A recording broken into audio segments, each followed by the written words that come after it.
Les premiers mois, comment ça s'est passé? En fait, les premières semaines, bah, t'es en rodage, quoi. Tu démarres. J'y étais. En fait, fallait pousser. En fait, je poussais, je donnais des tracts. Vraiment, on mettait de la musique, on faisait tout pour attirer les gens. Ouais. Si on n'avait pas été proactif, on aurait capoté, mais très vite, en fait. C'est si t'es juste ouvre et venez me voir, j'existe, je suis bien. Ça, tu peux pas.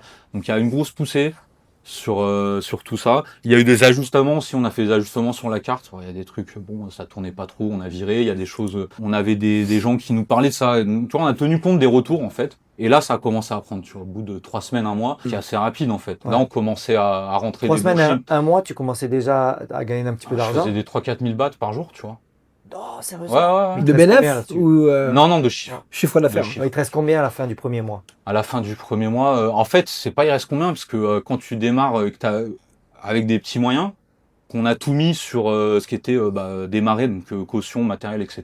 Bah, en fait, après l'argent qui rentrait, bah, on le remettait dans la machine, tu vois. Ouais. Il faut refaire tes courses pour demain et tout, Mm. tu vois. Puis après, tu te payes ton loyer. On vivait dessus, en fait, quoi, à deux, quoi. Concrètement, Ouais. quoi. On vivait